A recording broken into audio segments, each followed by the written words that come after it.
Is given, Comrade Minister.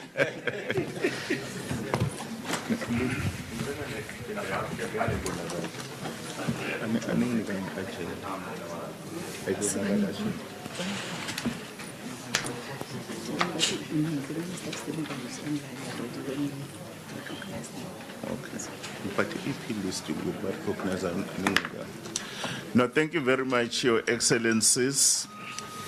To our host, the Minister of Water and Sanitation, Her Excellency Minister Phemi Majodina,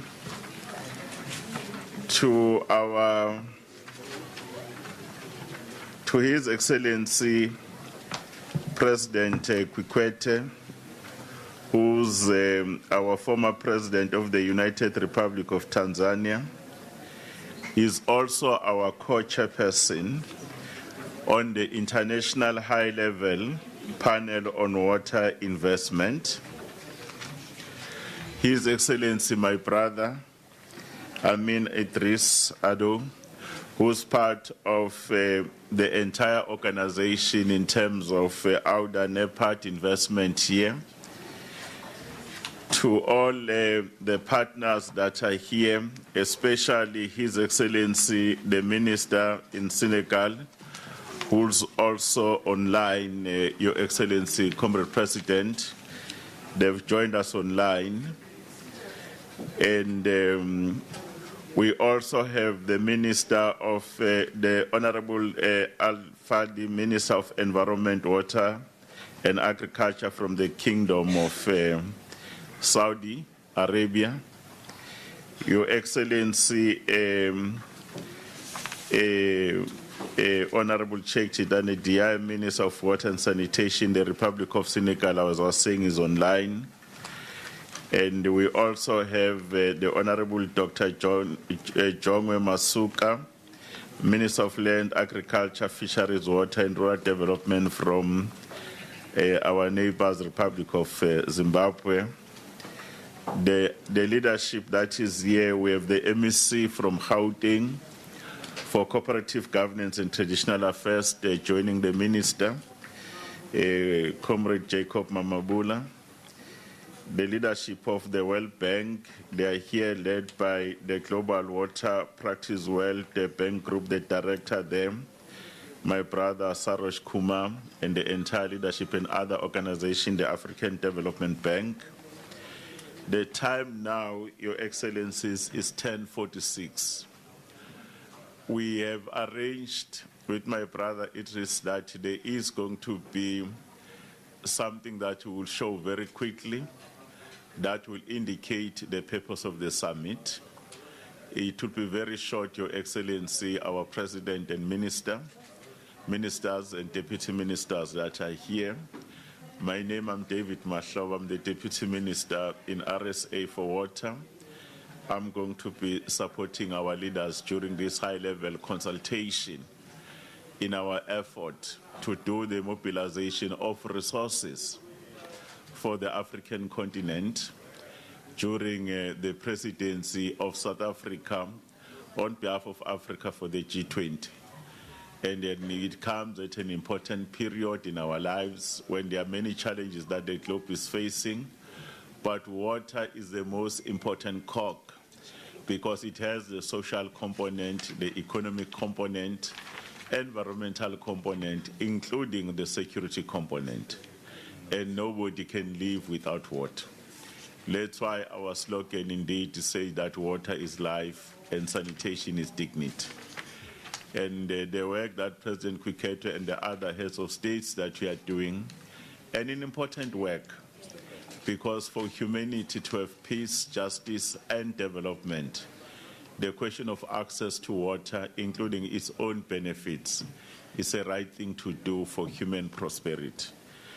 I will therefore at this stage ask our team just to beam the objectives as indicated why His Excellency, our co-chair, President Kikwete, and Her Excellency, Minister Majodina, and His Excellency, the Minister of Senegal, and other ministers are having this high-level engagement. That is taking place, President, at the backdrop of the high-level technical meeting that started yesterday, where all the teams, they were working very hard in preparation of your meeting. Thank you very much.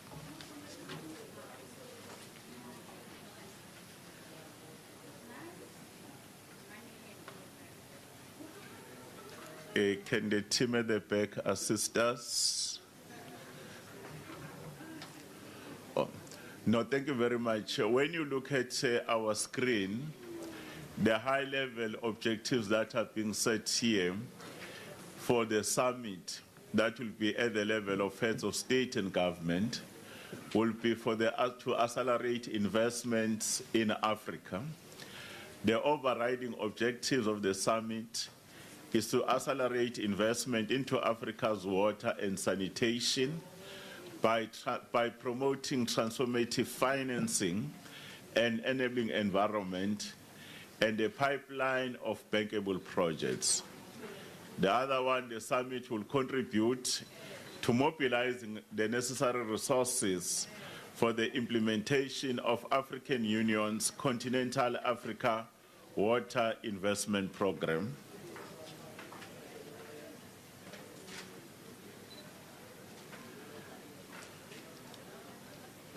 Those are the objectives that we thought we should be in a position to share with you.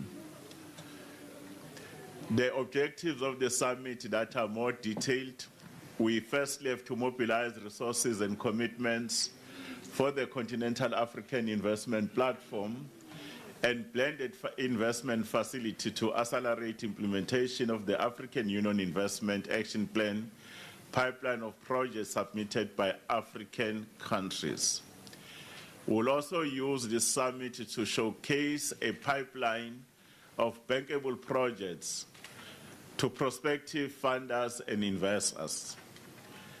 The third point will advocate for African countries to access innovative finance from public and private sectors for water and sanitation on more favorable terms and conditions. We'll also promote continental and country-level platforms that match funding sources to invest in opportunities seeking finance, including flexible and transport project development facilities, promote reforms to the legal and regulatory environment that facilitate strengthening of enable environment and bankability, better tracing of sector progress, improve of data and information system, and water stewardship amongst commercial and other water users.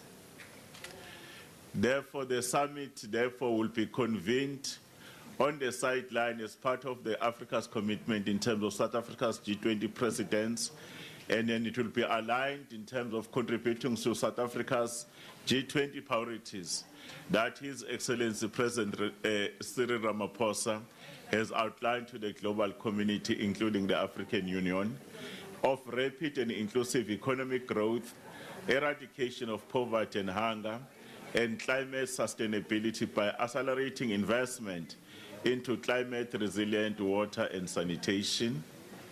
And then the format of the summit, it has a 3-day session. The intention is to hold it. The leadership here, they will guide us which day in August. And in South Africa, President Kwikete, Minister Majodina will tell you it's an important month. When brave women in 1956, they confronted the apartheid regime. They had a very serious slogan to say, you strike a rock, you strike a woman, you strike a rock.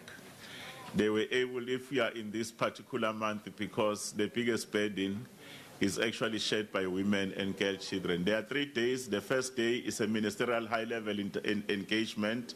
The second day will be the issues of matchmaking. And then the last level is the conclusion by the high-level engagement at the level of heads of states and government supported by the entire team and including the issues of, that's in brief, that work that our teams has been doing. Thank you very much. At this stage, we have a program for Just few remarks before we go to the main messages by the minister and the ministers and our president.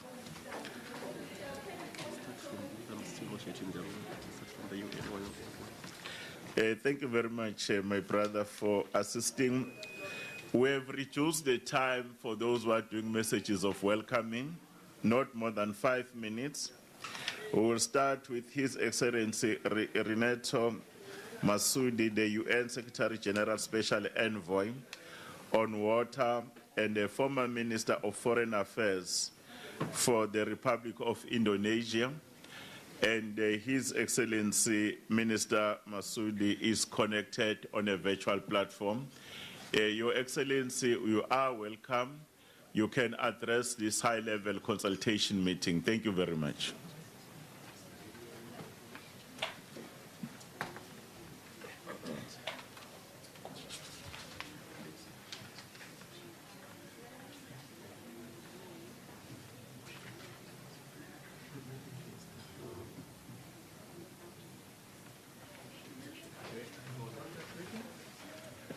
Those who are managing technology, is the minister online?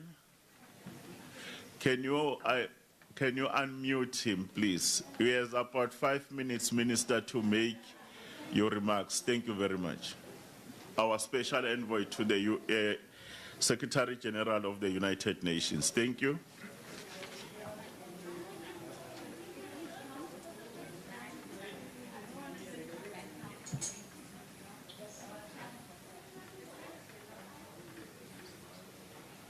Good morning from Jakarta, Indonesia.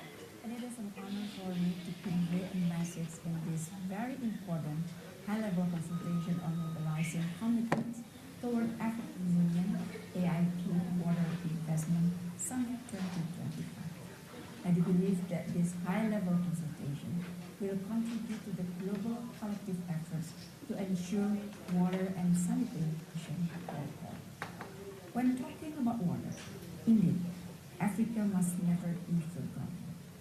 While efforts are being put on global water and sanitation, we are still facing a grim reality. Today, 411 million people in Africa are yet to enjoy basic drinking water service. 779 million people are still lack of basic sanitation services. Colleagues, we are obliged to see the data more than just numbers. 411 millions of individuals have to struggle every day to be able to obtain water for drinking. Majority of them are women and girls, and many of them have to walk miles and hours to fulfill these basic needs for their and for their families' lives. This is a pressing situation that needs to be addressed. Against this backdrop, I'm encouraged with the spirit of activism showcased through this initiative. More specifically, I appreciate the focus highlighted in this high-level consultation: investment in water sector. The focus is timely in the middle of the current global situation, where commitment on development financing are weaker, including AMCOW. It is time to garner support that ensure investment in water action. Therefore, I'm glad to support this declaration of upcoming African Union and AIP Water Summit. In the preparation of the summit, we are pleased and strengthen investment. First,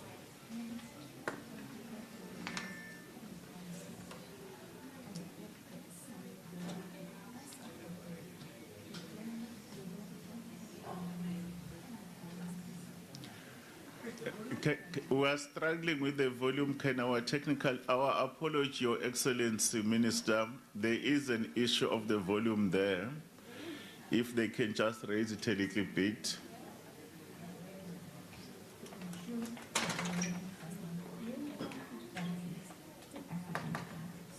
Second, we need innovation as game changer.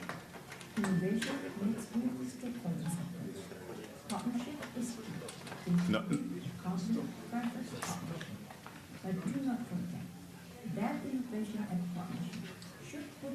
interest of the people as top priority. Thus, the summit must be consistent and persistent to pursue concrete progress in water investment. Sustainability of efforts in strengthening water investment will ensure consistent progress in water agenda. The summit in this regard is placed in a strategic position to mainstream water investment in the deliberation of G20 agenda and to make sure that water conversation continues to be an integral part of the G20 priorities for years to come and bring benefit for the millions of people in Africa. I look forward to collaborate with all of you in the coming time to prepare for an impactful water investment summit this year. And thank you very much. No, thank you very much from our Special Envoy representing His Excellency, the Secretary General of the United Nations, and our apologies for the technical issues that are there. But we've been promised, my brother, His Excellency Idris, that we'll find time to have the recording later on. There are just small changes on the program, Your Excellency Minister and President. There is a request that we take Ambassador, our Sherpa for the G20. At 11 o'clock, he's supposed to be leaving, is already in Geneva because of issues of the time frame. We are looking at the mobilizing commitments towards African Union Water Investment Summit in the context of the G20 presidency. At this stage, I will call His Excellency, our Ambassador, Oli Samabongo, the DDG for Global Governance and Continental Agenda, our BRICS Sherpa, and the G20 Source Sherpa from the Republic of South Africa. We can ensure that we don't have the technical glitch. Ambassador, we only have not more than 5 minutes so that we can manage the issues of recovery of time. Thank you.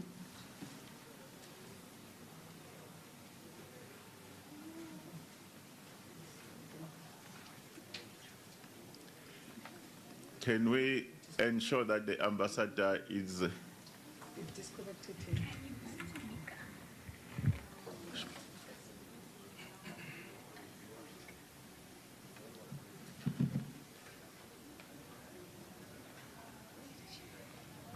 My apology, I look a little bit disorganized. I have some co-pilots. No, thank you very much. We have another video very quickly, not more than 5 minutes. Mika is going to be making that short presentation. It's also on the virtual platform. Thank you.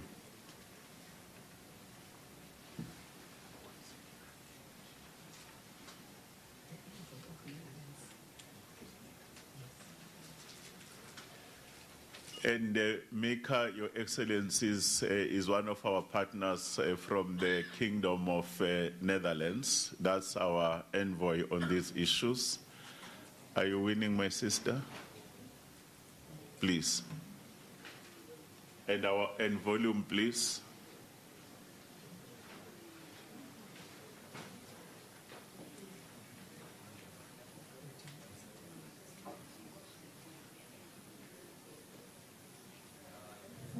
Water investments in Africa. And I'm so delighted that the Africa Union has taken the initiative to take forward the outcomes of this high-level panel. You're here together today to plan for a summit to raise financing for water in Africa. The Netherlands is committed to this because we see the need for domestic and international financing for water, of private and public financing for water. I wish you all the success in today's deliberations, and I see you at the summit in August.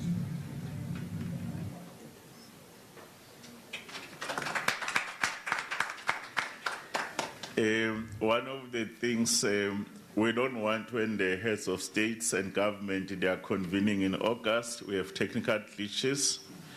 Can our technical team manage those issues?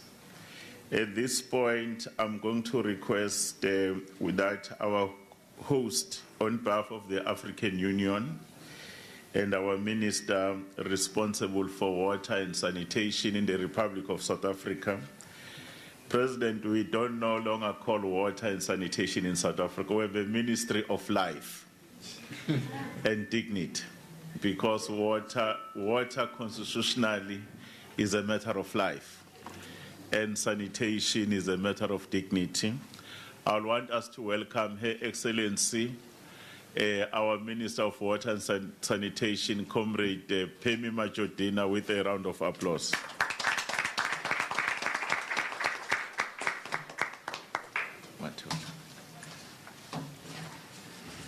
Thank you very much to moderators.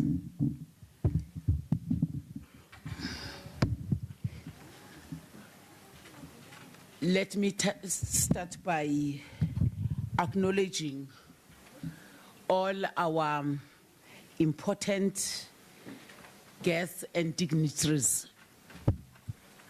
Can you hear me at the back? Yes.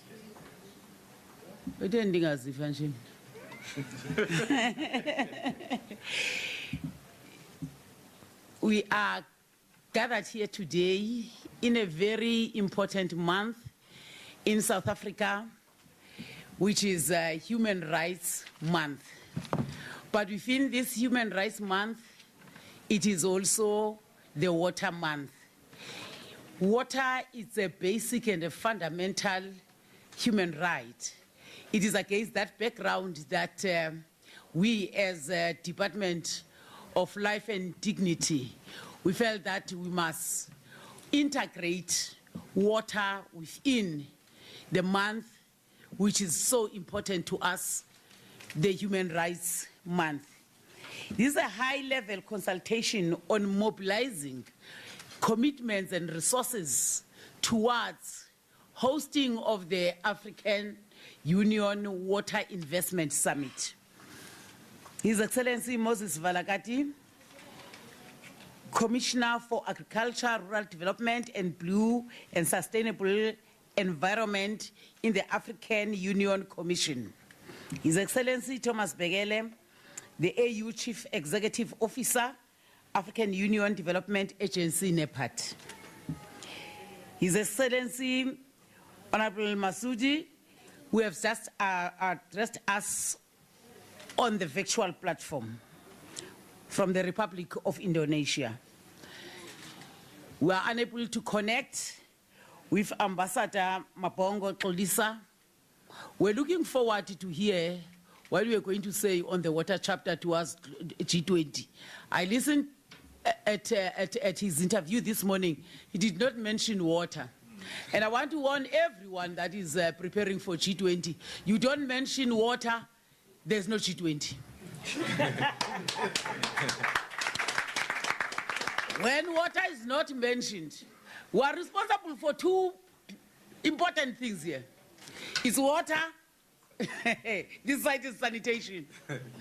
If anyone does not invite us anywhere, does not talk about water, we close water, we open sanitation.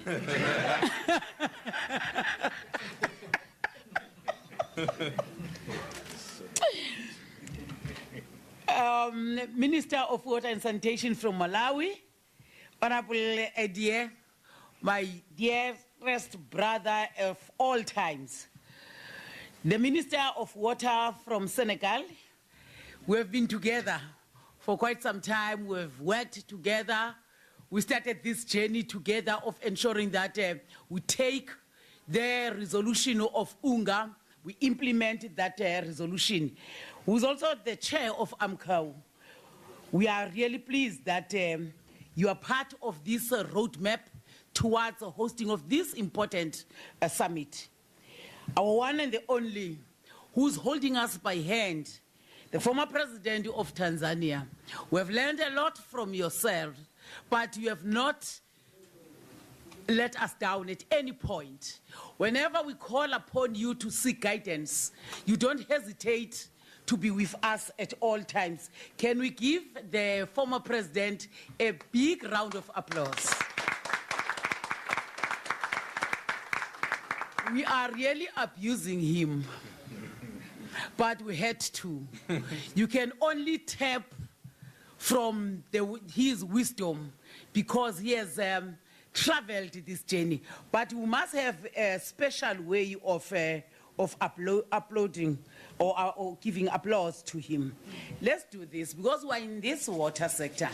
The clouds are gathering. Clouds are gathering. I want to see all those hands, no phones. Clouds are gathering. Clouds are gathering. Clouds are gathering. Clouds are gathering. It's raining. It's raining.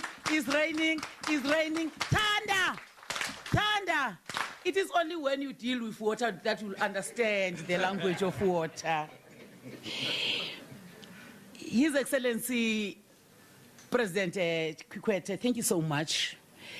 As a co-chair of international level panel on water investment for Africa, we really appreciate your coming here. We really appreciate that you have been with us throughout this journey.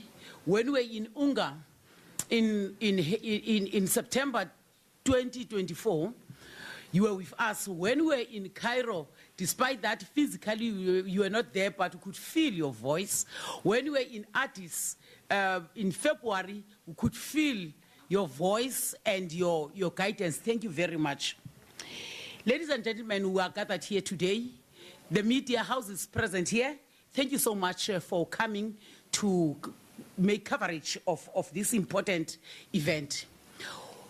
We are implementing the resolution which was taken through our leadership, the state presidents from this continent of Africa, when they agreed that water is a scarce resource. Water is a resource that must be conserved at all times.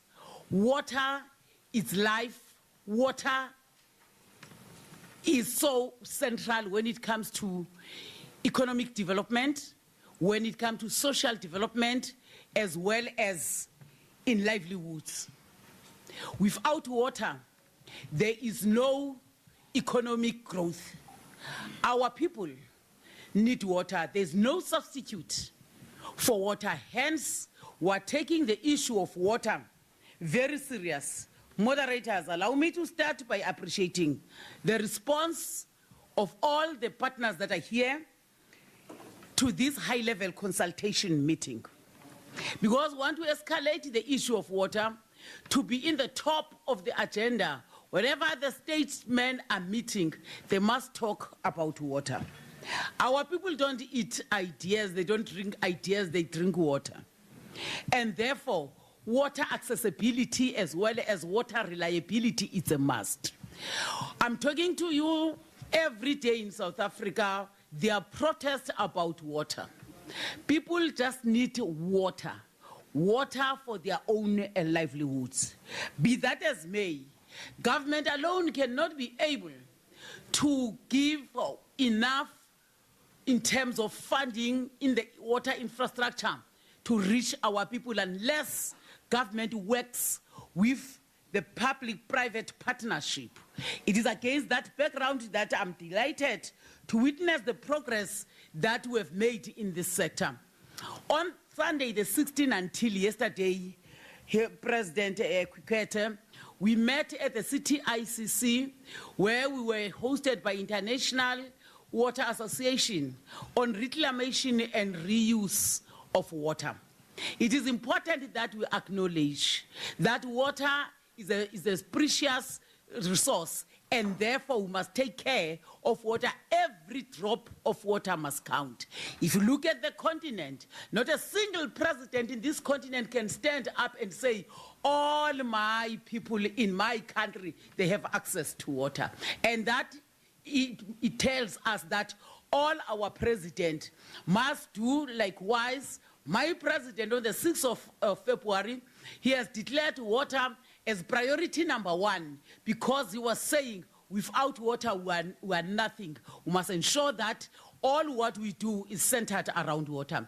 The MEC for Kokta in Gauteng, MEC Mamabulo, he's here because he's responsible for 3 metros. Out of the 63 million people in the country, 15.6 is from Gauteng. And on a daily basis, there's shortage of water because there's non-revenue water that is running down the street. For the mere fact that you meet the water on the street is not a problem of water supply.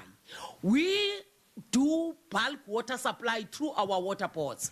But when you meet the water on the street, it means somebody has not reticulated accordingly. It means the water pipelines are unable to carry the volume of water that is supposed to go to residents. And that is where we need this partnership, not only for South Africa, but this partnership is needed throughout the continent. That is why the leaders of this continent, Africa, took a decision that they are going to host Africa Union Water Investment Summit. Call on all partners, all the business sector in the continent to say, continent is home, Africa is home. Let's start by ensuring that we invest in this water resource. We have journeyed since September to ensure that we profile this Water Investment Summit of the continent. We'll be doing that on behalf of this beautiful continent, Africa. It is not the South African Water Investment Summit. We are carrying that mandate on behalf of the African Union. I want to assure all of you delegates present here that when we were bidding for the 2010 Soccer World Cup, we had no stadia around the country. But when we were bidding, we said, we are going to build the stadium. We are going to host, for the first time in the continent of Africa, this world the Soccer World Cup. And indeed, we pulled all the stops and we managed to host a very successful. But even that, we're not doing it on our own. We're doing it on behalf of this continent of Africa. As we are the chair or the president of G20, we're not doing that on behalf of South Africa, but we're doing that on behalf of this beautiful continent. And therefore, our coming here today, President Kukwete, is to ensure that at a global level, this giant Africa must rise. This giant Africa must start saying, we want to invest in our own continent. As we move globally, we should have invested. There are partners, Netherlands, Germany, and many others, Japan, who are ready to partner with us. And we want partners who respect us. Partners who respect us and see us as their colleagues, and not to come and dictate to us. Yes, we might be seen poor, but we are very rich as this continent. If we could change the mindset in the continent and know what are the first things that must be done in our continent. We're here to consolidate the roadmap towards August. August, not just a month, but a month which is very important because in the population of the continent, women are in the majority. We have a youthful continent wherein young people are subjected to go and draw water from the wells in very dangerous areas. Others, they drop out from schools because they had to go and fetch water. Women meet gender-based violence in those forests as they're trying to get water. And therefore, when you're in business, when you're in business, you must be able to say, well, I must make a contribution. I must save this continent. We are here today because we want to ensure that as we prepare towards this August gathering in South Africa, we consult, we engage all key stakeholders. The key stakeholders are yourselves present here. We did not call you to a big venue or stadium because we wanted people who have the technical know how are we supposed to move forward. We want people who are going to embrace and say we are journeying together towards ensuring that we invest in this continent. To ensure that the summit outcomes are well aligned to the South Africa's G20 priorities, particularly that of mobilizing finance for water, climate, resilience, high level, because we want to ensure that given the inclement weather conditions, which are not only affecting South Africa, you go to Madagascar, you go to Mozambique, the climate change is real. And whatever we do must also respond to climate change. We are going to take your relevant commitments and remarks here so that we package them going forward.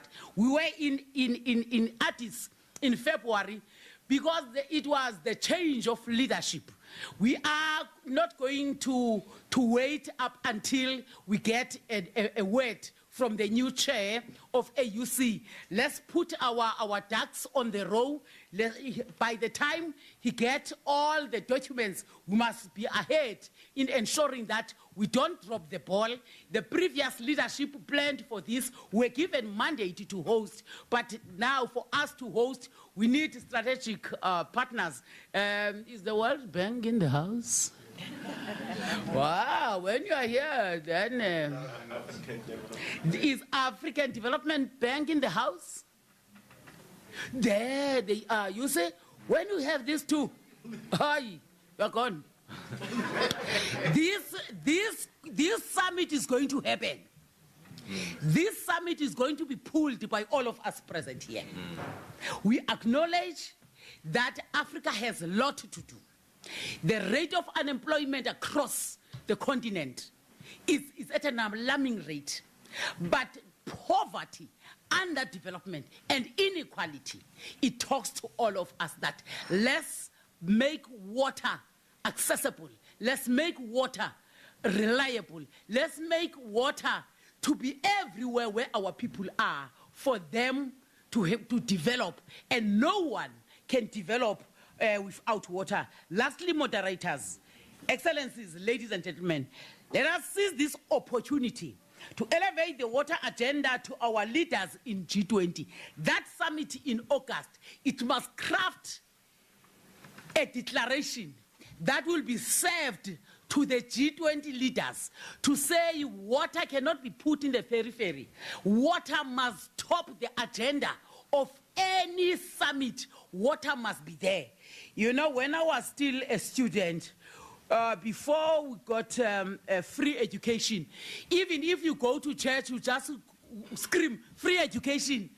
When there is no item for that, we're going to scream everywhere that water must be on top of the agenda. I thank you very much. Thank you very much, Your Excellency, our Minister.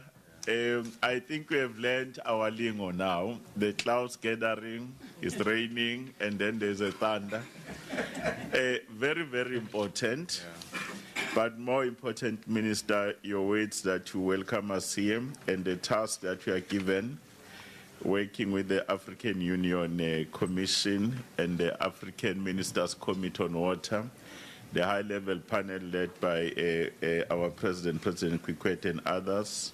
Thank you very much for your words. At this stage, technology was giving us problems. Our Sherpa, I'm told, is available online. Comrade Ambassador, we have not more than 5 minutes while we are in Geneva. And you know that we are also doing an important work for BRICS and then the G20. There's a risk if you don't put us on the main table. We don't want to be on the menu, but want to be on the main table. Let's allow the Ambassador, Your Excellency Xolisa Mabongo, our DDG and Ambassador for the Republic of South Africa. You have the floor.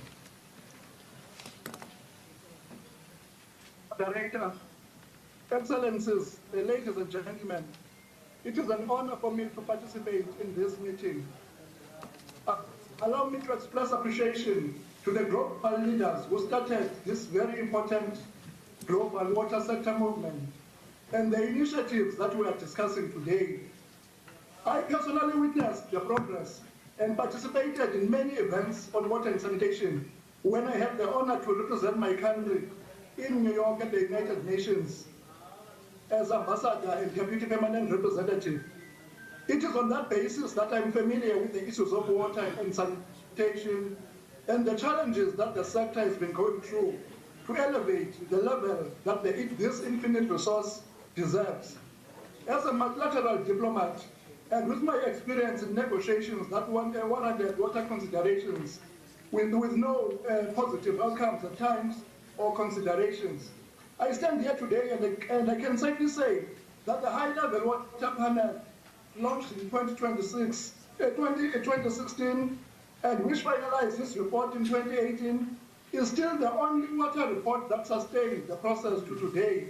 And we can only applaud the level of leadership and commitment that has been seen in many sectors since then.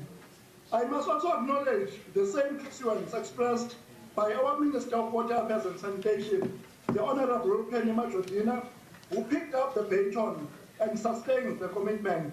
We just heard very important remarks and the passion that the Minister has for this important sector.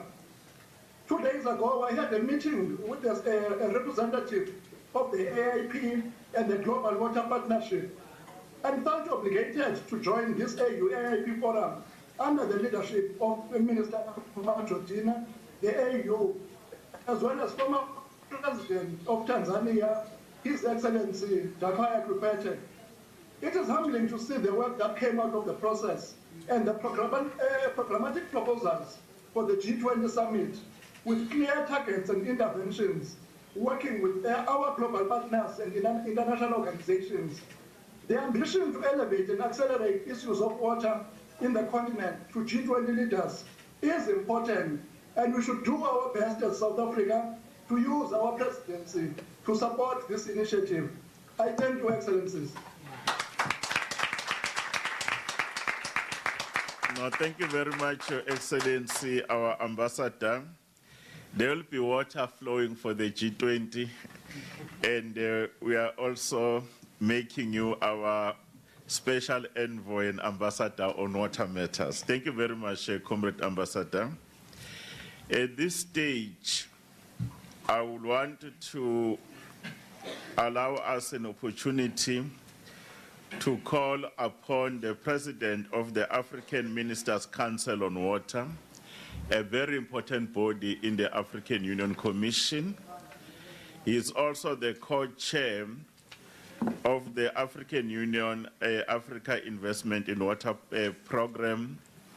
His Excellency, our Minister of Water and Sanitation from the Republic of Senegal. Very, very important as they are leading this work, working with the AU Commission. Let's allow His Excellency Minister Sheikh Tidane Dia, who's online, to make his remarks. Your Excellency, please address the high-level consultation meeting. You are with us using the issues of the advent of technology. You have the floor. Thank you very much, Minister. Thank you very much for giving me the floor. Excellency Jakaya Kikwete, President of the Global Water Partnership for Southern Africa, former President of the United Republic of Tanzania, Madam Penny Majodina, Minister of Water and Sanitation of the Republic of South Africa, my dear sister, representative of African Union Commission, Mr. Alex Simalabwi, Executive Director of the GWP, ladies and gentlemen, representatives of states, international institutions, and non-governmental organizations, ladies and gentlemen, greetings from Senegal. I regret that I cannot be with you physically due to a number of urgent matters on my national agenda, but I am pleased to be taking part online on this important event and to deliver a message at the opening of the high-level segment of the preparatory consultation for the Africa Water Investment Summit, which South Africa is organizing under the auspice of African Union as part of its presidency of the G20 in 2025, and as a contribution to the 2026 United Nations Water Conference that Senegal co-organized with United Arab Emirates. I wish to express my gratitude to the organizers, particularly the Republic of South Africa, for its visionary leadership and commitment in placing water in the heart of the continental and global priorities. Excellencies, ladies and gentlemen, as you all know, the challenges related to water and sanitation are obvious. By 2025, 1.8 billion people will live in countries or regions affected by absolute water scarcity, and 2/3 of the global population could face water stress. In Africa, these challenges are even more acute.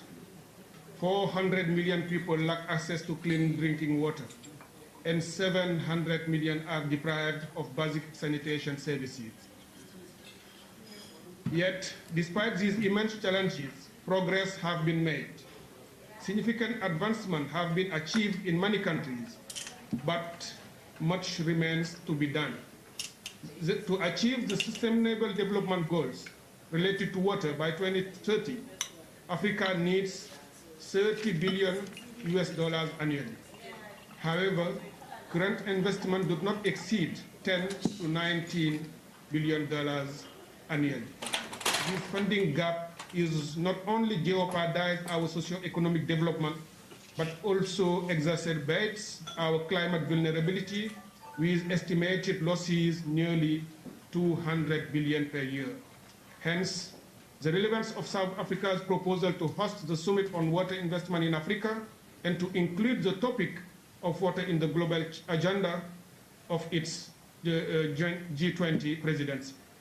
Excellencies, ladies and gentlemen, in the face of these challenges, Senegal has chosen to act. We have made water a national priority by implementing concrete initiatives to ensure access to clean water and sanitation for all. These initiatives include the construction of a new water supply system, the rehabilitation of existing networks, and innovative projects such as the water highways and a seawater desalination plant. We have also encouraged public-private partnership to attract investment in the water sector with the support of international institutions such as the African Development Bank, the World Bank, and the Islamic Development Bank, among others. However, facing the decline in official development assistance and the uncertainty of external fundings, Africa needs to focus more on mobilizing domestic resources. As co-host of the 2026 United Nations Water Conference, Senegal advocates for a pragmatic approach, integrating hybrid financing models that combine public sector efforts, international financial institutions, and private capital. The Water Summit in August 2025 represents an unprecedented opportunity to translate our ambition to concrete commitments. These events must serve as a catalyst to better structure investment needs and foster strategic partnership between governments, financial institutions, private sector, and the civil society organizations. We must ensure that the outcomes of the summit results in a clear roadmap to reduce the water investment gap in Africa, with political commitment at the highest level in the African Union and member states, as well as the development of concrete projects to accelerate progress on the ground. Excellencies, ladies and gentlemen, I would like to make a solemn call to all of Africa's partners and friends. Investing in water is investing in our shared future. It's investing in health, education, agriculture, and climate resilience. It is investing in dignity and well-being of millions of people. Senegal reaffirms its commitment to supporting South Africa. Senegal reaffirms its efforts to support supporting South Africa, the African Union, and the partners to make this Water Investment Summit a success. As President of AMCOW and co-host of the 2026 United Nations Conference Water, we will do everything in our power to contribute our expertise and leadership to this initiative. Together, let us mobilize resources, strengthen partnership, and turn our ambition into concrete action. This summit must be a decisive turning point for universal access to water and sanitation for Africa. I thank you very much, and I wish you fruitful deliberation in South Africa. Thank you very much.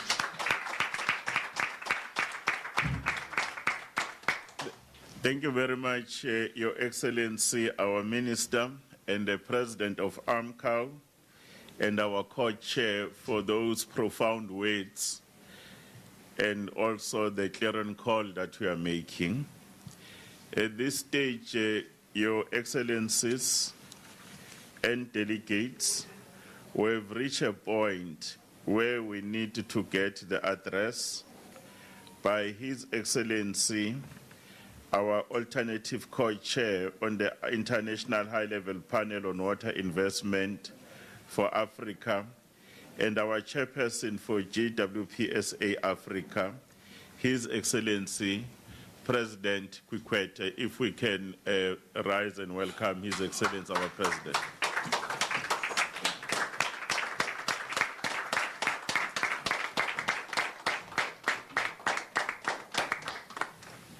Thank you.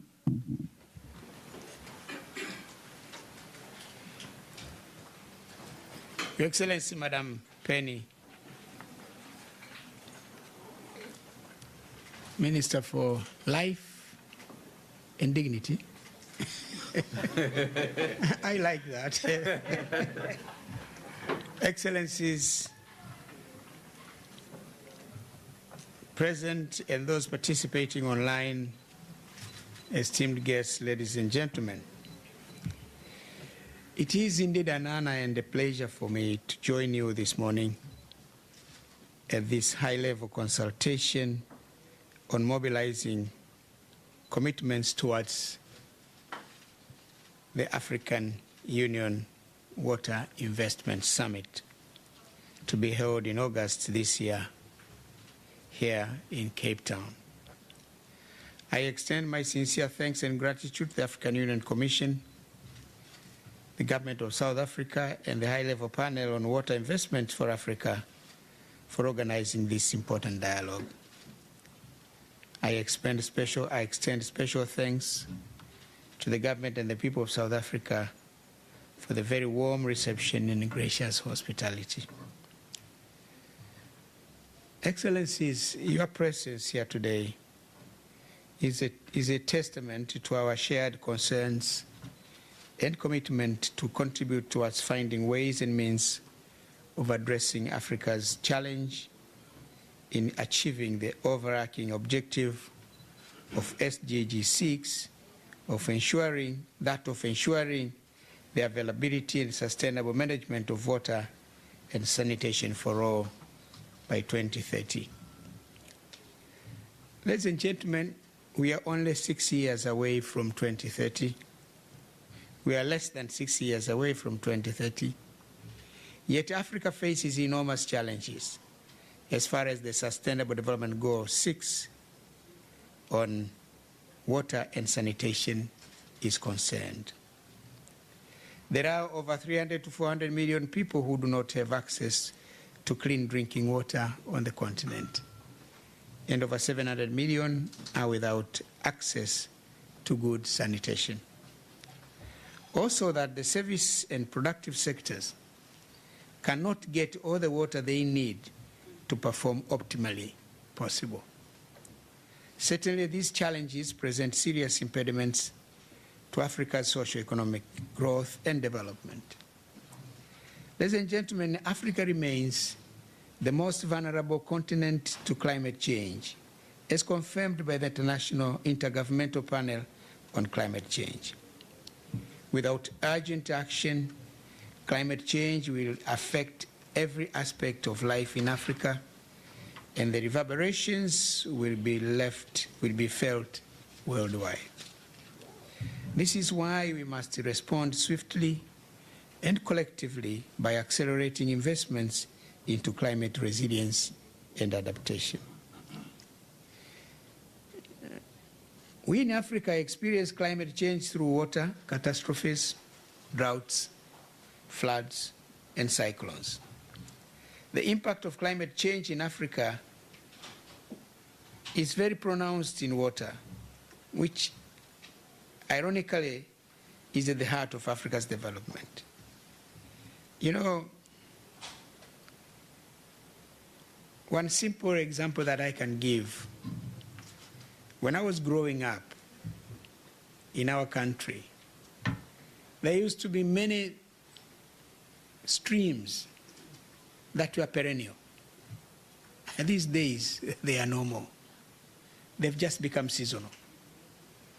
You know, these are some of the practical examples. You don't need to go far to see the impact of what is going on, that water resources declining.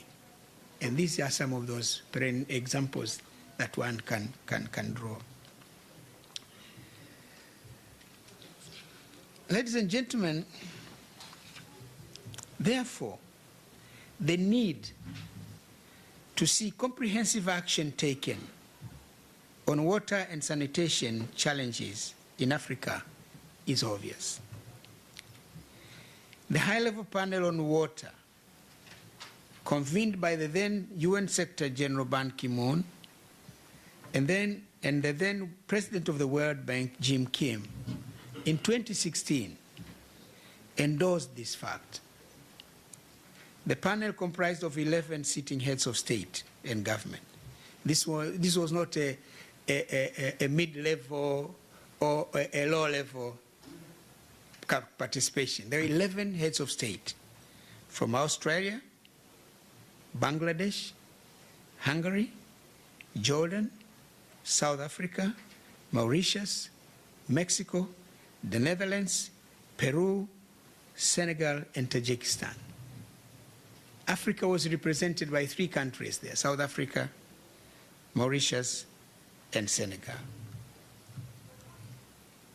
The focus of the panel was on how to ensure the availability and sustainable management of water and sanitation for all, as stated in the SDG 6 and all other SDGs that rely on water resources.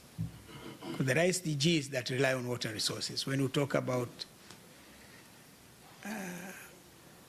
zero hunger, if you don't have water, there is no food. So when you talk about health, if there is no water, and many of the diseases are waterborne diseases. But even when patients are in hospital, they need to be treated. They need water. Somebody is operated on. You need water. So there are so many. People are in schools. And when you talk about the service sectors, even in hotels business, the hospitality industry, like where we are now, who would come and stay here if there is no water? The productive sectors, the factories need water. So you can see water is life. Water is life. Almost it gets into every aspect of human life.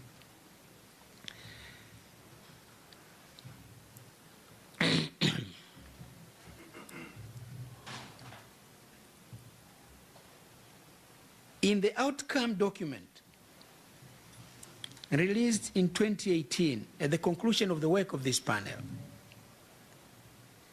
the high-level panel proposed an African water investment program. Among the many conclusions, one of them has been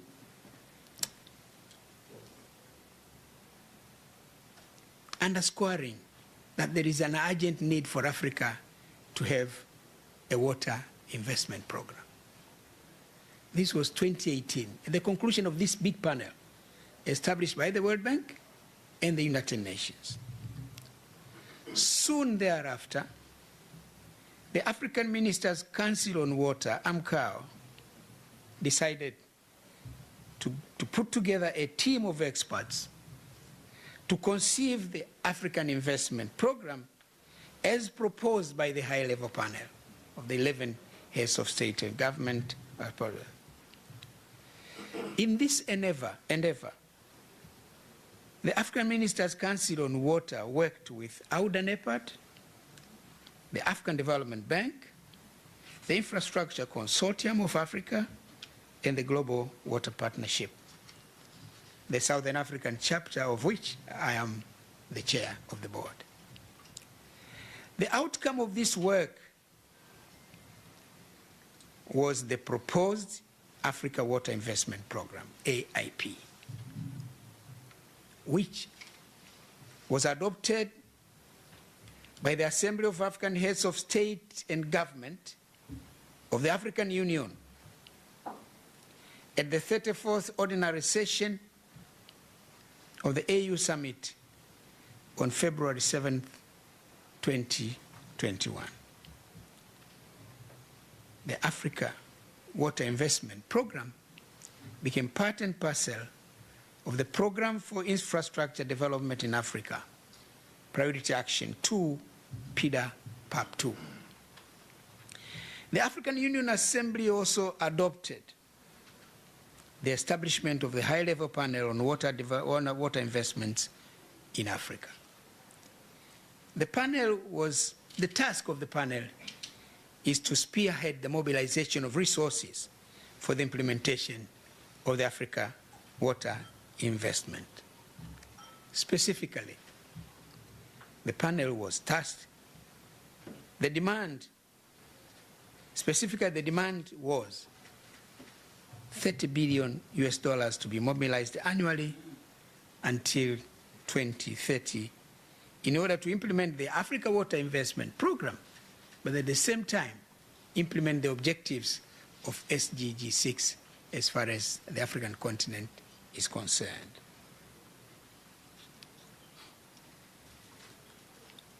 The total requirement for water resources in Africa is $50 billion per annum. But currently, what is being invested in Africa is between 10 and 19 billion. So take a round figure of 20 billion. That is what has created the gap of 30 billion. I want to explain, because some people ask, how did you come up with a figure of 30? The total demand, in fact, the African Development Bank was talking about 64 billion. And then other institutions came up with the 50 billion. If you get 50 billion for Africa, then the water blues will no longer be there. But what are the countries spending today? The countries and the donors together, they're spending around 10 to 19 billion, which you can say roughly put it at the figure of 20 billion. So of the 50 billion required, there is this investment gap of 30 billion. That is why we are working on the 30 billion gap. This high-level panel on African water investment had 3 co-chairs. Yeah, because we also, after that decision, then we had to work on its leadership. Agreement to create a panel. Who is going to be in that panel? It has to have leadership. Then we said, okay, fine. We came up with the idea of 3 co-chairs. At first, we came up, we thought, we were thinking of Namibia, the president of Namibia. At that time, the late Genko was president. But why give Namibia the chair? Because at that time, Namibia was the president of the African Council and the African Ministers' Council on Water. You know, because you have to have a basis of how you arrive at the choice. So, Namibia was president of AMCOW. If you are creating a high-level panel, then instead of tossing, we said, okay, fine.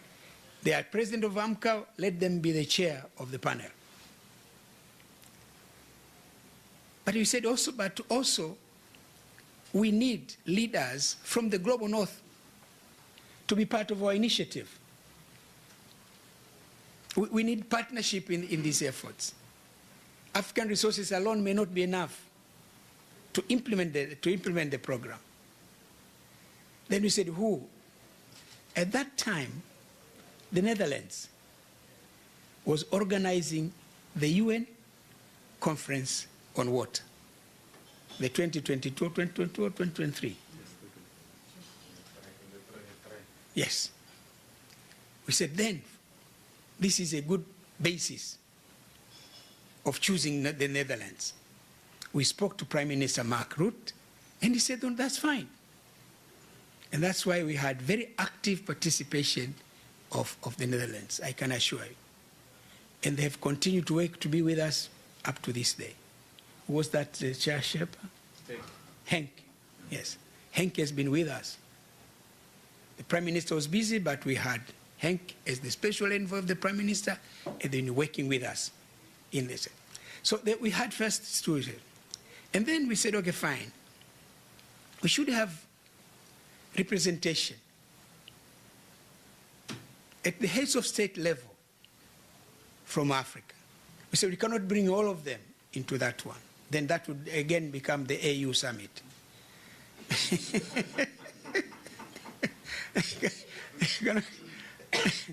But say, let's have representations. We said, okay, let's get representation from West Africa. We had, okay, we said Senegal, then there was President Macky Sall. Southern Africa, President Ramaphosa. Central Africa, President Tshisekedi. Eastern Africa, President Kenyatta at that time.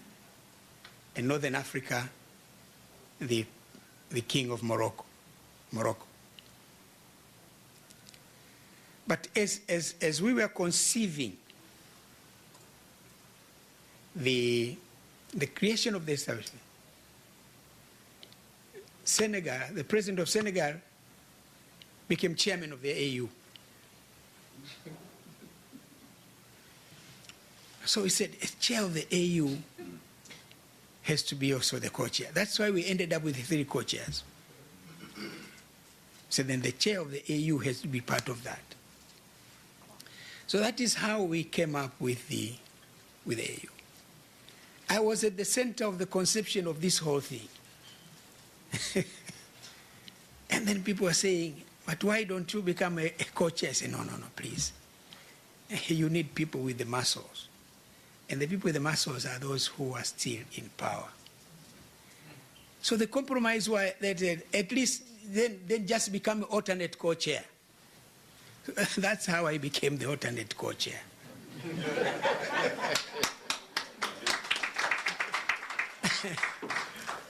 But to me, at the beginning, I thought it was safe.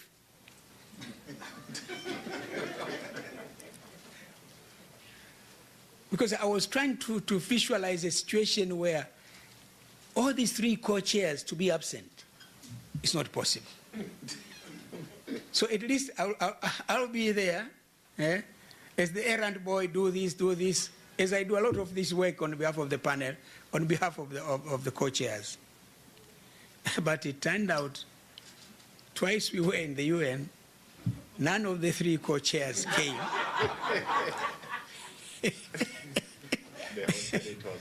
Mark Rutte was not there. Macky Sall was not there. President Hagen was not there. So I became the chair. I had to run the affairs of the AIP high-level panel. Then Excellency, nobody will join you. Yes? Nobody will join you on this chair. Maybe he will pass away next time.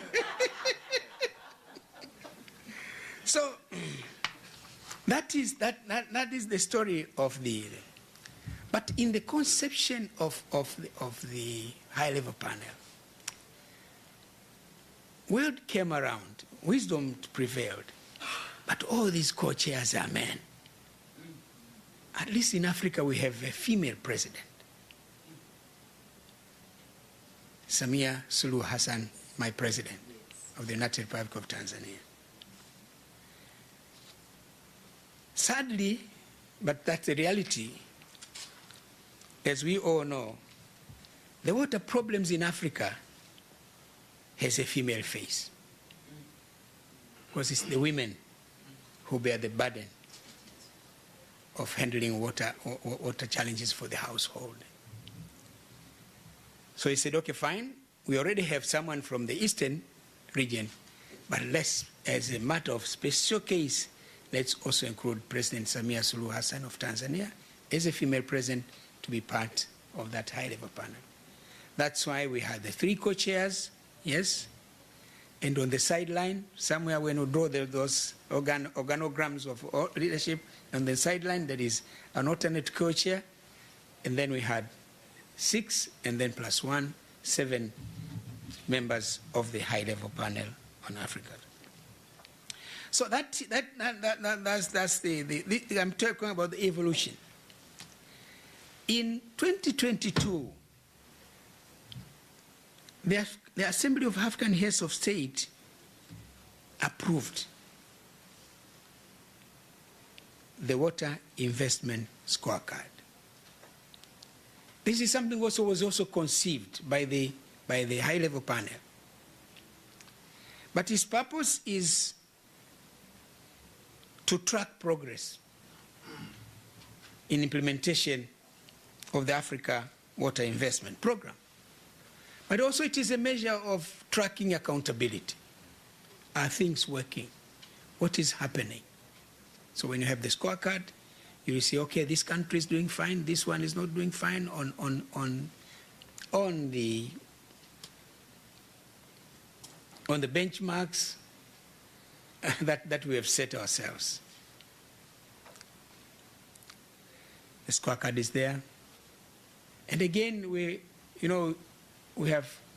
is something that was created by a multidisciplinary group of people. GWP was there, UNDP, Global Center for Adaptation, so many, UNICEF, everybody else was there in the conception of these horses.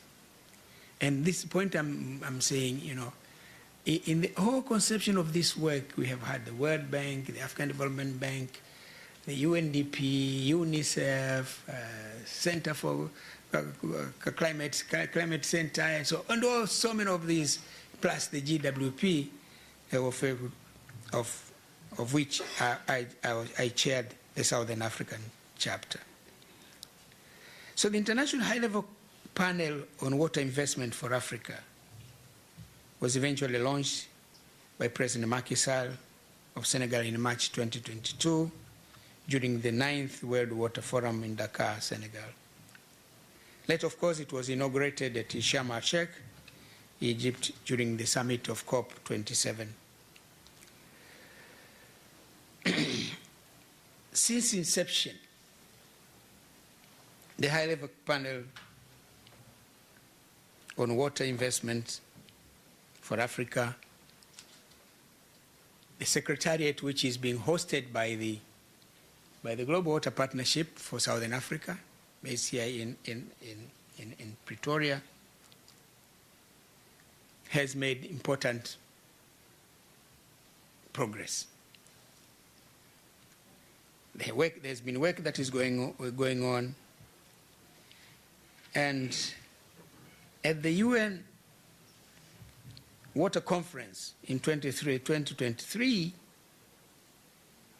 the high-level panel released its report called Africa Rising Investment Tide, Africa's Rising Investment Tide.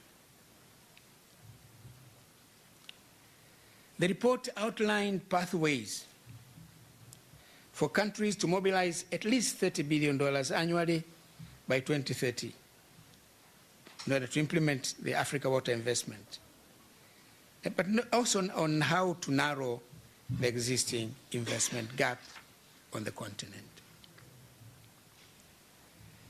The African Union Union Commission on its own, working together with the high-level panel, then launched the Mind the Gap, Invest in Water campaign. This was done on the margins of the 78th United Nations General Assembly and at the 2023 summit, SDG Summit in New York. The Mind the Gap, Invest in Water is a campaign aimed at raising awareness on the recommendations made by the International High-Level Panel on Water Investments for Africa in its landmark report of 2022 on Africa's rising investment tide. The campaign forms part of the High-Level Panel's commitment to the United Nations 2023 Water Action Agenda. It is a platform where countries, organizations, and coalitions can register their commitments, focusing on innovative and transformative ideas to accelerate action. The headline objective of the campaign is to raise awareness and influence change to address the gaps in water governance, finance, and capacity for improved access to water and sanitation services by 2030. Through the campaign, we are working to achieve the following. 1, strengthen governance and accountability through the African Water Investment Scorecard. 2, attract new financing sources by engaging institutional investors, development banks, private sector partners. 3, promote innovative finance mechanisms to de-risk investments and leverage additional funding. And last but not least, enhance data and capacity building to inform smart investment decisions and accelerate project implementation. In November 2023, the African Union Commission and the High-Level Panel on Water Investments in Africa launched the Africa Water Investment Action Plan, outlining the how African countries can mobilize the additional 30 billion per year. The plan supports the implementation of High-Level Panel's landmark report. 2 reports, Africa's rising investment tide and the AU's Mind the Gap, Invest in Water. Excellencies, ladies and gentlemen, all these efforts will culminate in the first ever African Union Water Investment Summit in August this year here in Cape Town. It will be a defining moment for Africa's water development agenda. With South Africa's presidency of the G20 providing a global platform for Africa's priorities, the summit is a unique opportunity to set the stage for mobilizing financial and other resources required for mobilizing commitments and elevating water security as a core pillar of Africa's economic transformation. The summit aims to elevate the political and economic status of water investments to enable the continent to mobilize at least $30 billion annually for climate-resilient water and sanitation initiatives.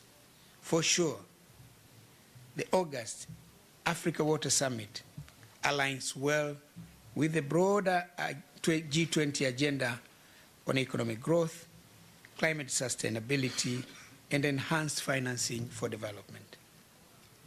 Excellencies, ladies and gentlemen, our discussions today are a critical step forward towards the convening of the summit. I hope these consultations will ensure alignment with Africa's investment priorities and strengthen our partnerships to unlock financing for water investments in Africa.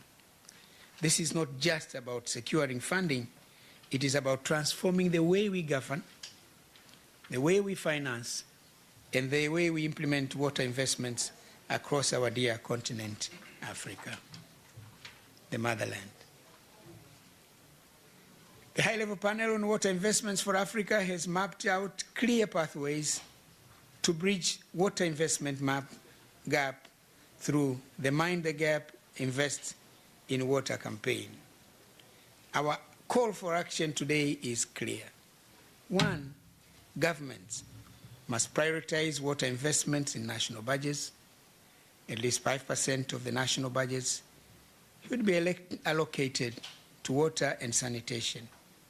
it is important to remember that 300 to 400 million Africans do not have access to clean drinking water, and 700 million are without access to good sanitation. Also, that the social and economic sectors do not have all the water they need to thrive. Second, development partners must align financing strategies with the national investment needs. We must shift the project-based support to systemic investment approaches that sustain long-term impact. Third, the private sector should play a more active role in financing water infrastructure.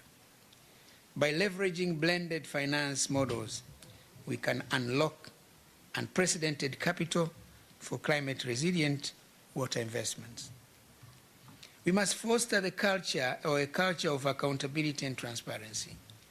The African Union Water Investment Scorecard is a critical tool in tracking progress, ensuring commitments, and translate into tangible results.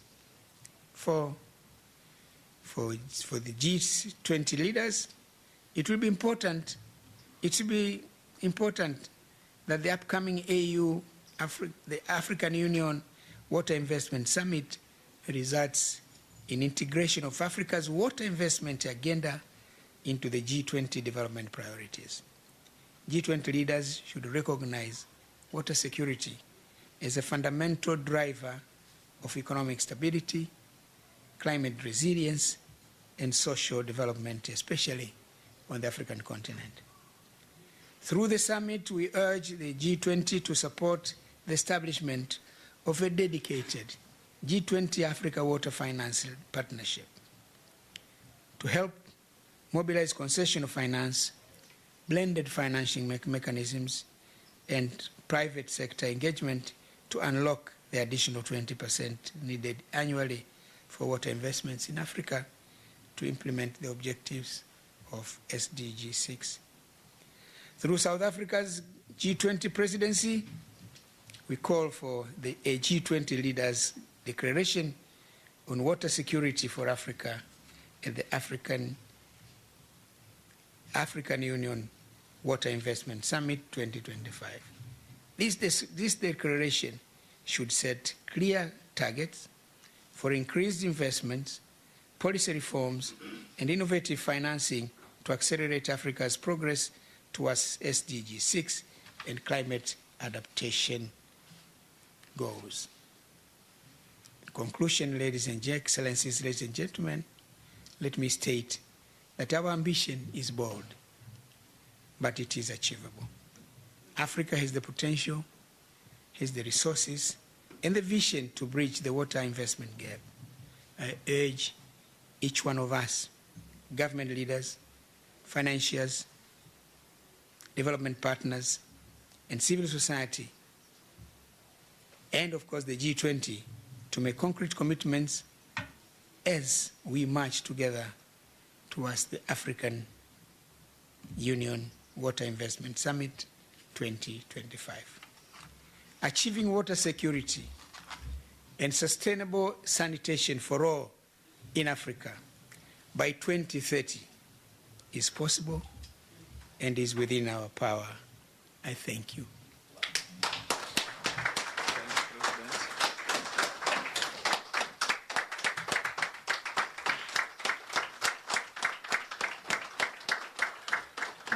Thank you very much, Your Excellency, our President and our alternative co-chair. And the alternate has always been chairing, President. We know in all the platforms we go, we have become our ambassador, and we have become our voice at times when matters of water were not on the agenda. And we must congratulate all those heads of state and the hard-working men and women and our partners that even when they discuss matters of climate now, they don't leave water out. The work that was done in the UN last year and others were very, very grateful. Even in the G20, our friends from the Kingdom of Saudi, we discussed these matters before. who are very, very pleased, including those that will be taking over some of this work. Indeed, Africa is rising, and it's an investment time. I hope the technical team that is supporting the high-level engagements, they are ready with bankable projects. In other words, His Excellency President Kikwete says Africa is open for investment. But Minister Majodina says we are not having a cap in a hand. We don't have a begging bowl, but we're actually asking for partnership. No handouts, but only a lifting hand. Now we will push the program. Time is at exactly in terms of my watch. There is another person, Comrade President, with Comrade Minister, we sit in the movement on the other side. The chairperson there in the movement says only his watch works. In Afrikaans, we call the watch horlosie. Only my horlosie works. At this stage, we have our partners looking at the issues of mobilizing commitment for climate-resilient water investment, the pathways of elevating water security to the agenda, and some of the guidance we have given. We have our friend and a partner in these issues is online, our brother from the Kingdom of Netherlands, Henk Ovink. He has been working with us everywhere. He has been supporting us. We are very pleased, my brother, to see you. And you have the floor just to give your remarks. Thank you. Thank you so much. And it's an honor and a pleasure to talk to you. I actually just landed by train in London for meetings here, of course on water, but also will be able to message the good news that the G20, under the leadership of South Africa, will push ahead with this water agenda. President Kikwete, I couldn't be more grateful with your leadership. South Africa, represented by the minister, your leadership to push water at the highest level on the G20 is of great importance. Currently, the Executive Director for the Global Commission on the Economics of Water. I'm very happy to see that this focus on the valuation of water and the governance of water are critically acknowledged by the G20. And with this push for investment summit in the summer in South Africa, I think we can really make that a point. And in that context, I'm honored but also happy to accept my participation in the Global Transformation Council along with President Kikwete, Honorable Minister of Water, Penny Majudina, and other members who work closely with the G20 leaders to make water an anchor and cornerstone and an anchor for sustainable development that is inclusive and resilient on both sides. Having led the UN Water Conference in 2023, together with my dear brother, Sultan Rahim Zoda from Tajikistan, I know how important the mix is between global effort and local effort. Working on the ground to get safe water and sanitation for everyone is a daily need. Making sure that the lives and livelihoods of so many frontline communities, and we know women and girls are hit harder, are better off in the context of the promise we made in 2015 for the SDGs. But at the same time, achieving those local goals for the communities, for the families, for the businesses, for the farmers, can only happen if there is global alignment and agreement.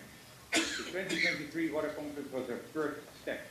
And it's great to see the Minister from Senegal here again, as we met last week in London. Senegal and the UAE leading the charge for the UN 2026 conference. The G20 leadership is an excellent push towards that agenda on the global stage. Because if everybody agrees that water is of critical importance for everything we want to achieve, every promise, every dream, and every ambition, and we also have to agree that we come in alignment with each other on the issues of water. There's no such thing as a free lunch there's also no such thing as a free cup of water. We have to understand that the valuation and governance of water have to be agreed upon on the local, national, and global level. That is too important. Last, we presented our Portable Commission on the Economics of Water, the third economic review, after Stern on climate and Dasgupta on biodiversity last fall, led by President Tharman Shanmugaratnam from Singapore, Dr. Ngozi Okonjo-Iweala, the Director General of the World Trade Organization, Johan Rockström and Mariana Mazzucato, the professors on environment, water, and economics. This commission presented pathways forward. The G20 summit and its leadership, and in the lead-up to the UN 2026 conference, the understanding that comes from our research really helps catalyze change in the context of food and food security, health and well-being, climate and biodiversity, disaster risk and recovery, and of course, economic prosperity. 5 missions will set us on track to ensure that the linkages between climate, biodiversity, and water are met, that we can deliver on the promises we made in 2015, so important for the lives and livelihoods today. And in that context, knowing that the world is perhaps more fragmented and globalization is not embraced, the multilateralism context is challenged, I applaud the African Union, the South African G20 presidency, Senegal and the UAE, President Kikwete himself as an embodiment of global cooperation to continue to push this agenda of partnerships, collaboration, and growth. I'm inspired by what you are trying to achieve, and I'm committed with my heart and my hand, and the partners in South Africa with Alex Semelebi from the GWP, and of course my sister Nkedi Muripi, working closely to push this agenda forward. I'm committed to your cause, which is my cause, to make water the organizing principle, to push the delivery of every sustainable development goal, our Paris Agreement forward, to ensure better lives and livelihoods for everyone on this planet. So thank you again for your leadership and your inspiration. Count on me, and we'll make the Water Summit first a success as an amazing stepping stone towards a transformative UN 2026 water conference. Thank you so much. No, thank you very much, Your Excellency, our co-chair of the UN 23 Water Conference and our Sherpa for High-Level Panel on Water, and our Executive Director of the Global Commission on Economics of Water. At this stage, there are interventions from the co-host of the UN 2026 conference and G20 presidency in 2020. I'll allow Your Excellency to allow His Excellency Mahash Al-Hamal, United Arab Emirates Ambassador to our Republic, representing the Ministry of Foreign Affairs of the UAE, as and co-host of the UN 2026 Water Conference, to have your remarks, Your Excellency. Thank you, Director.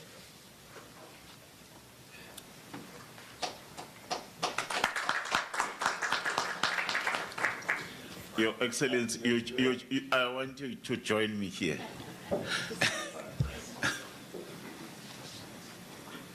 We should call upon our brother from Saudi Arabia, because also they are a strategic partner to the continent with us. They are coming next. Yeah, but because we are human, always we depend on the age and experience. Thank you. I try to use my glasses, but you know, because also we are fasting, my throat will not be so smooth, but I will try to focus in 5 minutes if it is possible. First of all, thank you very much to invite United Arab Emirates to this important, I call it takeoff meeting for your partners. And I am Ambassador of United Arab Emirates to South Africa since 2017. But my relation with South Africa, if somebody needs witnesses information, I start from 1989 as one of group. We come to South Africa to help in that time. And our relations starting in 1994 within the democracy which is made by late Nelson Mandela. Your Excellency, colleagues, ladies and gentlemen, good morning or good afternoon.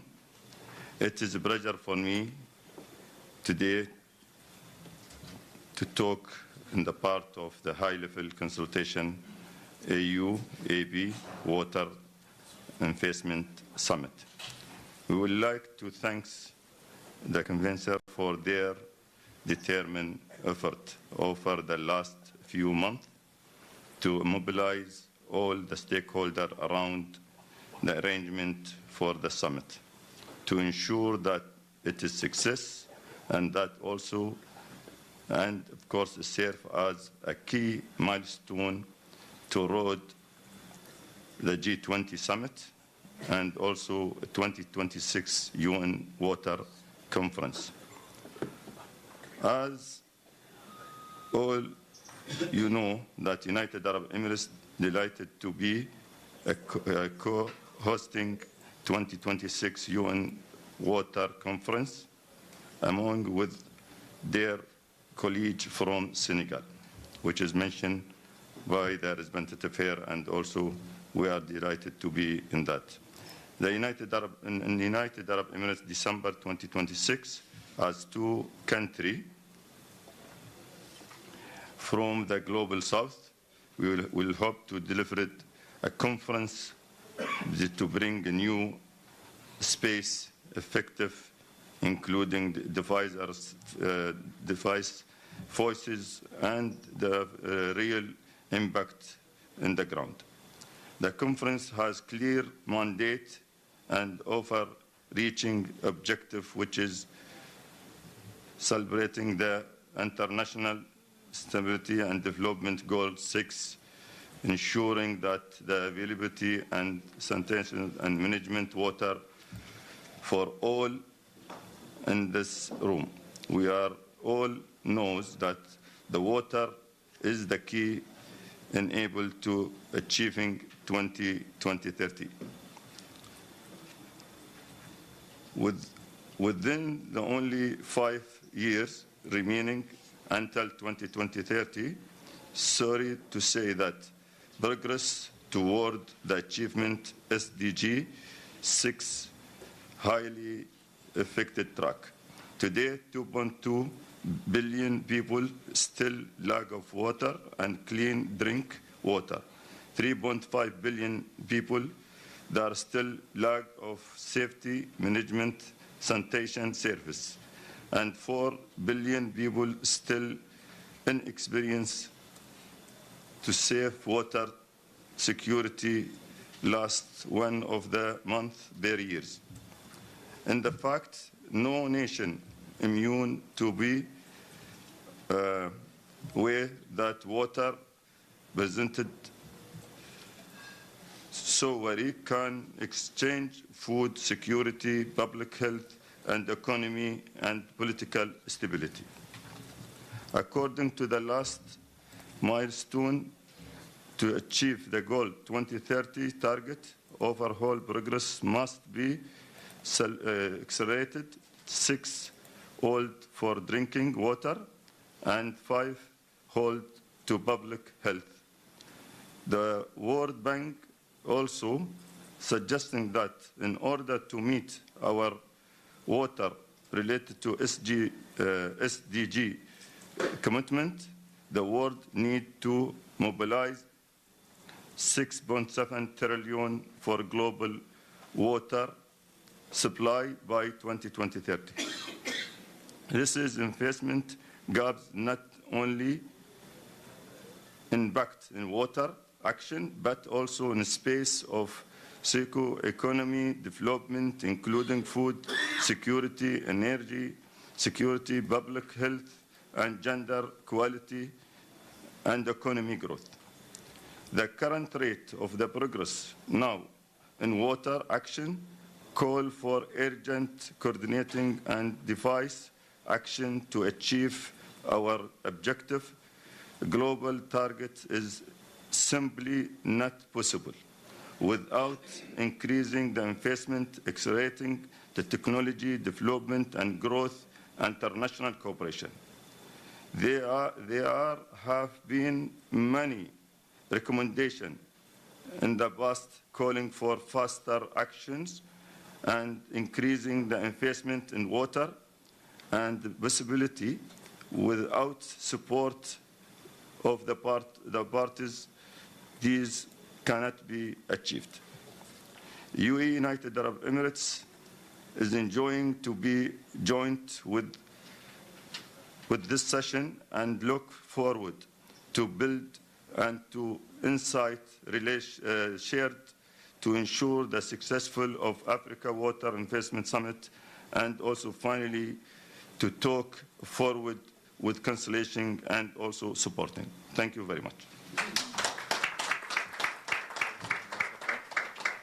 Thank you very much, Your Excellency Ambassador. At this stage, we will move to the input highlights from the G20 white paper on water, because the Kingdom of Saudi Arabia was actually leading in terms of the precedence of G20, and we worked with them for quite some time. At this stage, we need to welcome His Excellency, our brother and Deputy Minister, Dr. Abdulaziz Al-Shaban. Thank you very much. Let's allow them from the Kingdom of Saudi.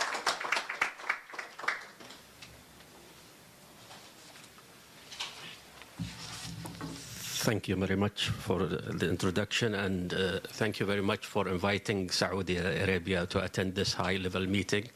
And before I go into the statement from Saudi Arabia, I would like you to look at this picture, because I will keep you at suspense on what this picture means, particularly the scrap metal on the left.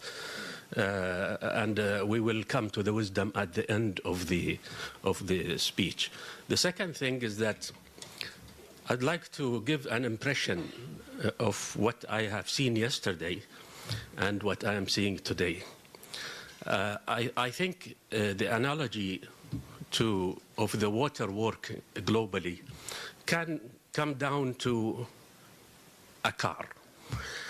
And a car, you can keep fueling it and putting fuel in, but unless you start the ignition, it won't do its duty. And what I have seen here, without exaggerating, we have seen the fueling, that is the technical background, the scientific facts, the statistics, and we have seen the political will to drive it. And the ignition is coming with the summit, which will fulfill things on the ground in the continent of Africa. As a statement, I would like to highlight the strong partnership between the Kingdom of Saudi Arabia and the Republic of South Africa. Our collaboration in water began online meeting in September 2024, where we had a meeting between Her Excellency, the Honorable Ms. Majdouna, and His Excellency, Dr. Al-Shaybani. And in that meeting, we agreed to work together to elevate water to top priority on the G20 global agenda. We are deeply grateful for her unwavering support and energy she has brought to advocating the value of water in the G20.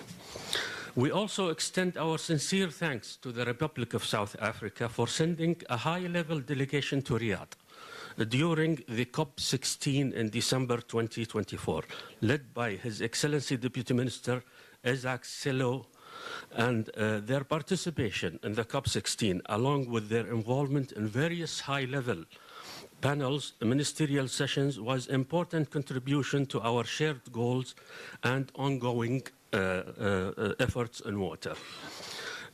Actually, we were able to introduce the water issue and the water challenges in the COP16 for the first time at that scale, highlighting the essence of water in combating desertification. So that was key in that meeting. Now we move to the World Water Forum 2027. The Kingdom of Saudi Arabia, represented by the Ministry of Environment, Water and Agriculture, with partnership with World Water Council, is pleased to invite you to the kick-off meeting and first stakeholders meeting for the World Water Forum 2027 in Riyadh, taking place in April 14 and 15, 2025. This event, and we believe in participatory planning for the event. This event will serve as a crucial platform to discuss thematic regional political priorities, shaping road to the World Water Forum 2027. And I really, from the heart, hope that this meeting leading to the summit will serve as a good example and action on the ground that the world will see in World Water Forum 2027. Your participation will contribute, all of you, to defining key strategies for fostering international cooperation to address global water challenges that lie ahead. Together, we can work for impactful solutions and drive meaningful change for a sustainable water future. Now, I would like to move quickly to the G20. And as you know, Saudi Arabia is a very highly scarce in water. And the challenge is ingrained in our history, in our tribes, and it's a matter of survival. So its significance, we see it, we talk about it, and despite the fact that the solutions came later on with technology and stuff, but the mind always keeps remembering the time when people even passed away just for the fact that the water was lacking. And with the significance of water rising to the top globally, Saudi Arabia saw it as an excellent opportunity to introduce the issue of water at the G20 level in its comprehensive way. Previously, it has been introduced for agricultural use, etc., but we introduced it as an integrated management and resilience in water. And to this, we have introduced what we call the Agriculture and Water Working Group. And that Agriculture and Working Group actually was successful in pulling together all the countries, all the member states of the G20 to agree on certain statements, whether it is in the communique or in the leaders' declaration, highlighting the commitment. And these commitments were driving the momentum towards the G20 work on water. Now, I would like just to highlight the statements are numerous. They are in a white paper that we have prepared and we have shared with the Republic of South Africa. But I would like to share just a statement by the leaders in the G20 in 2020. We acknowledge that affordable, reliable, and safe water, sanitation, and hygiene services are essential for human life. And access to clean water is critical to overcoming the pandemic. At that time, the pandemic, with all the sorrows that we had during that pandemic, it gave rise to the criticalness of water significance. And thus, we in the G20 welcome the dialogue on water. It's an activity, it's an annual activity that we have introduced in the G20, where the countries present their best practices, and also these best practices are documented in what's called the G20 Water Platform, which we are hosting right now in Saudi Arabia. And thus, I would like to go to the statement in the following year also by the leaders of the G20. We will scale up, and this is a very promising word. We will scale up and encourage the implementation of nature-based solution or ecosystem-based approaches as a valuable tool for providing economic, social, climate, environmental benefits, including and around cities, in an inclusive manner, and through the participation of local communities, indigenous people. We will integrate the implementation of One Health approach, relevant policies and decision-making. We recognize that water, this was under the environmental working group, so it has an environmental kick in it. We recognize that water resources are globally at risk due to anthropological pressure. We will continue to share innovation and best practices, also as means to support integrated water resources management, including through the G20 dialogue on water and the G20 water platform. These are just the highlights that I wanted to highlight here, but I would like to say that the following presidencies, India, Indonesia, Brazil, they kept also propagating the issue of water depending on their national priorities and where they put it. But I have to say that the summit coming up in August is really a breakthrough in the work of the context of the G20. And Saudi Arabia is very happy to see that happening. So thank you very much. I still would like to take you to my presentation where I kept you at suspense.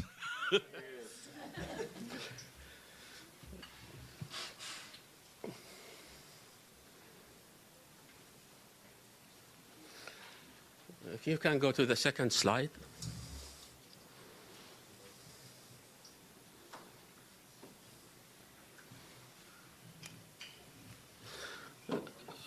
Okay, the second slide.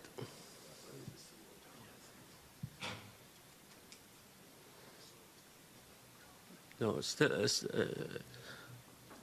okay, yes. All right. In the context and the spirit of this meeting, I know this is a high-level meeting, but I thought that this is something very important to say.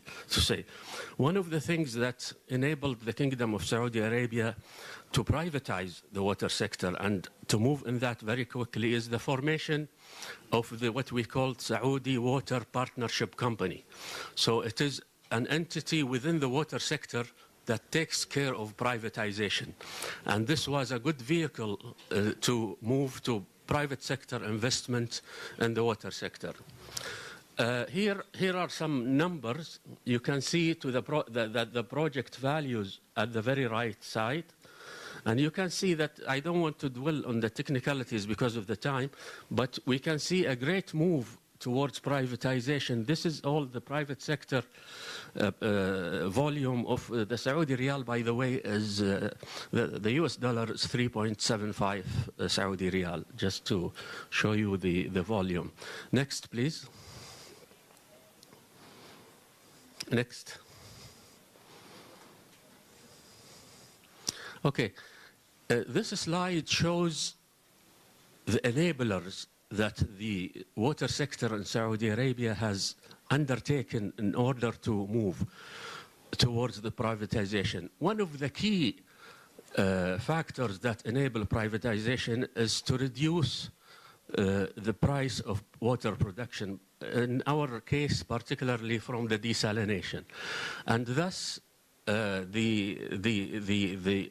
bringing the cost of producing 1 cubic meter of desalinated water down incentivized the participation of the private sector in the project, along with other factors such as the transparency of the water sector, also the will structuring of the water sector itself, and also that the water sector as a whole is under one umbrella.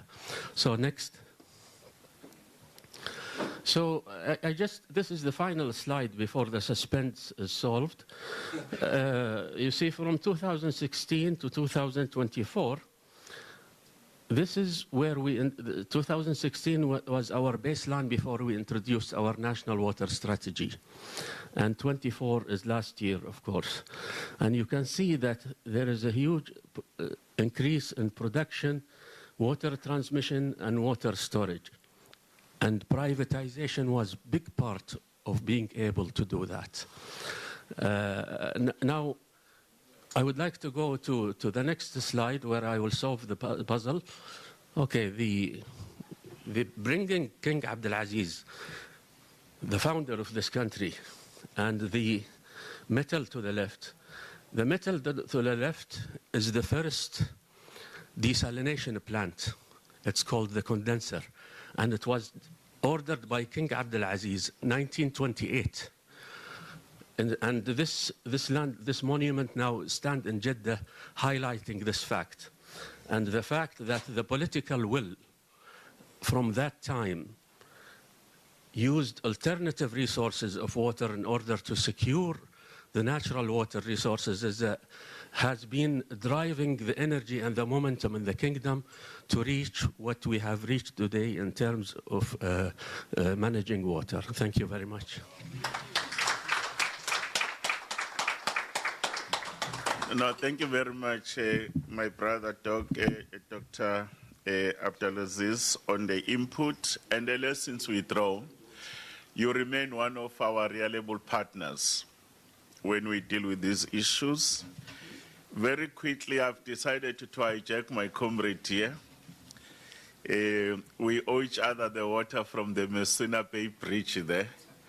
His Excellency, Deputy Minister of Land, Agriculture, Water, Rural Settlement in Zimbabwe, Republic of Zimbabwe, Comrade Vangelis Artotos. My apology if I pronounce incorrectly, but I thought that as we're together in the region, there's no way that you can't say something. We're bound together, both in the struggle and in sharing our water. Thank you.